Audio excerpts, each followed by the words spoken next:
होली का क्रम 13 तारीख को शायद होली जलेगी, 14 तारीख को गुरंडी रहती है, होली खिलाती है। पिछले वर्ष थोड़ा सा होली का क्रम रहा, तो अब की बार सब जगह की होली में ना जाते हुए केवल एक होली, वो भी सीहोर की, वो 15 तारीख को महादेव की होली रहेगी। मार्च को महादेव की होली। अपने अपने शिवालयों में शंकर जी शिव मंदिर के अंदर चंदन का जल 1 लोटा अवश्य चढ़ाएं। महादेव की होली अवश्य मनाएं। होली आ रही है, लगी नहीं रिया की होली जैसा है। दिवाली आती है तो लगता ही नहीं कि दिवाली जैसा है। राखी आती तो लगता ही नहीं राखी जैसा है। सारे त्योहार फीके हो गए गुरुजी। हमने कहा त्योहार फीके नहीं हुए, त्योहार का कलर फीका नहीं हुआ, त्योहार का रंग फीका नहीं हुआ है। बस त्योहार वही है, गुलाल वही है, मिठाई वही है, गुजिया पपड़िया वही है, खुरमे चकरी वही है, पपड़िया वही है, गुजिया वही है, इंसान वही है।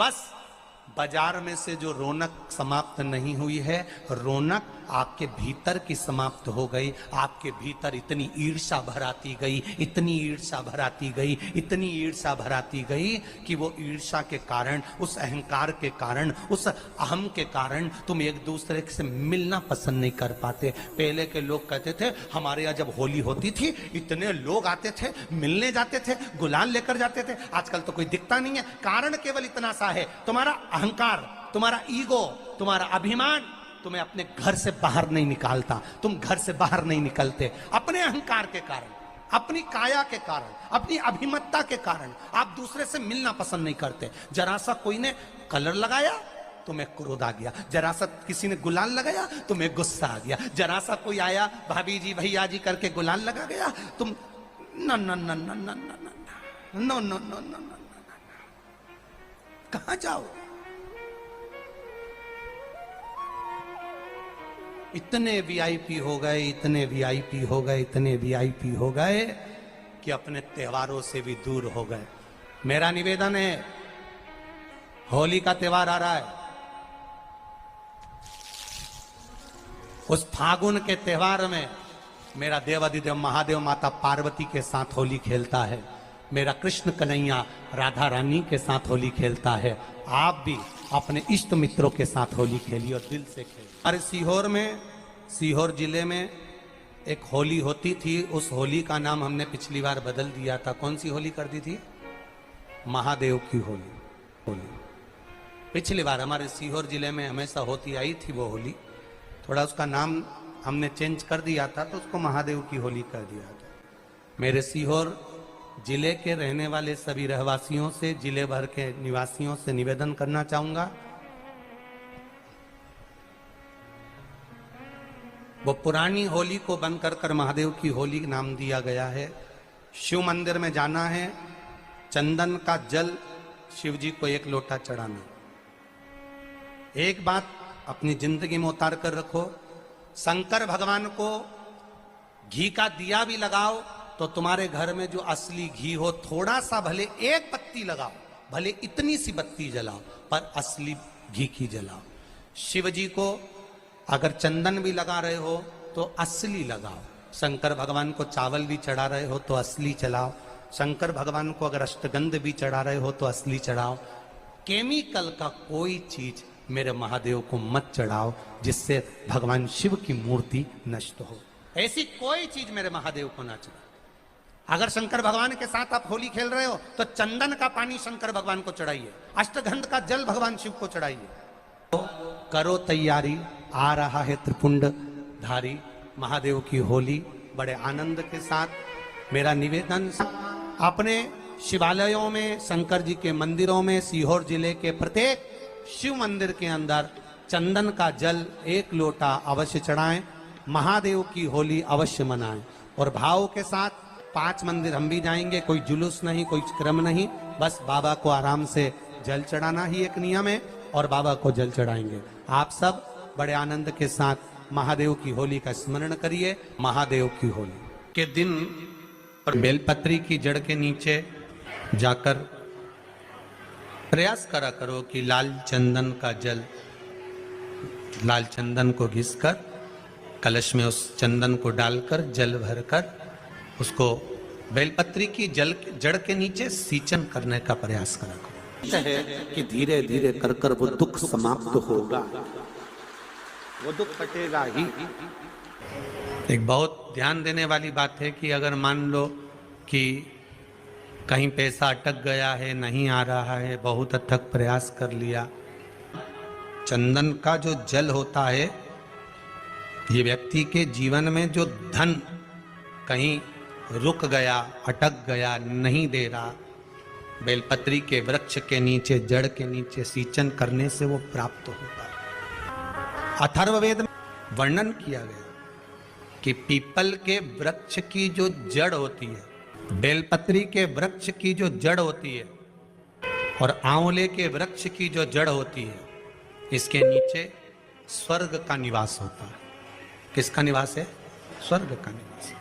जहां पर ये वृक्ष होता है और उस वृक्ष के नीचे बैठकर हम जब किस जल का सींचन कर रहे हैं, जैसे अभी आपको कहा था कि जल में अगर लाल चंदन मिला हो और आप बेलपत्री के जड़ में सींचन कर रहे हैं तो लक्ष्मी की आवक बढ़ेगी। कहीं पैसा अपना अटक गया, नहीं आ रहा, आएगा। पीपल की जड़ में इत्र का जल, पीपल की जो जड़ होती है उसमें इत्र का पानी, थोड़ा सा जल, उसमें थोड़ा सा इत्र का भाग हो महाराज, और आप भगवान पीपल देव, पिपलेश्वर महादेव का स्मरण कर कर पीपल की जड़ में अगर जल चढ़ा रहे हैं और मान लो शरीर में कोई कष्ट हो गया है, शरीर में कोई रोग हो गया है, कोई मालूम पड़े ये हाथ 4 दिन से दुख रहा है या 4 दिन से ये नस दब गई है या ये कमर दब रही है, तो आप 2-4 दिन कर कर देखो। कलश के अंदर जल, जल में इत्र का थोड़ा सा भाग, पीपल की जड़ के नीचे आप उसका सींचन करिए पिपलेश्वर महादेव के नाम से। उस जल को थोड़ा सा भाग लेकर आ जाओ उसी में से जो चढ़ाया है, और उस स्थान पर जहां कष्ट है उसको लगाना प्रारंभ करिए। 2 दिन 3 दिन कर कर देखो। प्रैक्टिकल करने में क्या जाता है? सियोर वाला महाराज झूठ बोल रहा हो तो कभी कभी अगर ऐसा लगे जीवन में कि दुख बहुत ज्यादा आ गया है, बहुत तकलीफ आ गई है, तो लाल चंदन को घिसकर उस लाल चंदन का लेपन भगवान शंकर पर कर कर फिर पानी चढ़ाओ। अगर कोई संकट भारी है और नहीं कट रहा, जैसे किसी नारी का गर्भ नहीं ठहर रहा, 15 साल हो गए, 20 साल हो गए, 25 साल, जैसे इसने लिखा एक माता ने कि 18 साल की बेटी हो गई थी पर संतान में पुत्र नहीं, तो उसने भाव से कथा सुनी। ऐसे आपके भीतर अगर 20 साल हो गए, 25 साल हो गए, 30 साल हो गए, संतान का सुख ही नहीं है, लाल चंदन का लेपन बाबा भोलेनाथ पर करना प्रारंभ करो। पीठिका पर लाल चंदन का लेपन करना प्रारंभ करो। लाल चंदन से बाबा का श्रृंगार करना प्रारंभ करो। एक बेलपत्री पर लाल चंदन, दोनों पत्ती नीचे वाली, जो नीचे की जो 2 पत्ती होती है इस पे लाल चंदन, और बीच वाली पत्ती पर पीला चंदन लगाकर बाबा के शिवलिंग को समर्पित करिए। बाबा से प्रार्थना करिए, रोज प्रार्थना करो। परंतु एक बात का स्मरण रहे, 25 साल हो गए, 20 साल हो गए, 30 साल हो गए, संतान नहीं, तो पहले जल से अभिषेक कराना, अभिषेक कराकर उस जल का आचमन करने के बाद हाथ को खासा करना, धोना, उसके बाद में फिर वापिस बाबा का स्नान कराओ, फिर चंदन का लेपन कराओ, फिर 1 लोटा जल चढ़ाकर बाबा का स्नान कराओ। बाबा का बड़ा सुंदर भाव से लाल चंदन से जो अभिषेक करता है, बाबा को लेपन कर कर फिर जल चढ़ समर्पित करता है, निश्चित है उसकी गोदी मेरा देव अधिदेव महादेव जरूर भरता है। ये निश्चितता है। हम तो बेटियों से भी कहते हैं, जिसका विवाह नहीं हो रहा हो, 25 साल, 30 साल, 27 साल, 28 साल, 32 साल, 40 साल हो गए हो, नहीं हो रहा हो बेटा बेटी का विवाह, उसे लाल चंदन का प्रयोग अशोक सुंदरी वाली जगह पर 7 बिंदी लाल चंदन की लगाकर 7 बेलपत्र 7 बिंदी पर रखिए और महाराज अपनी कामना कर कर भगवान से आइए। बाबा देगा, करेगा, 3-4 महीने में विवाह पक्का करेगा। ये लाल चंदन की महत्वता है शिव तत्व। रोग बढ़ गया, बेलपत्री के वृक्ष के नीचे दीप लगाना प्रारंभ करो। बाबा से विनती कर कर घी का दिया लगाइए बेलपत्र वृक्ष के नीचे, बाबा से निवेदन करो। श्री शिवाय नमस्तुभ्यम। हर हर महादेव। 14 मार्च के दिन होली पड़ रही है। होली के दिन किए जाने वाले विशेष उपाय पूज्य गुरु जी पंडित प्रदीप मिश्रा जी के द्वारा कथा में बताया गया। होली के दिन के विशेष उपाय, तो आशा करती हूँ यह वीडियो पसंद आई होगी। वीडियो पसंद आई होगी तो वीडियो को लाइक करें, कमेंट में ओम नमः शिवाय लिखना ना भूलें।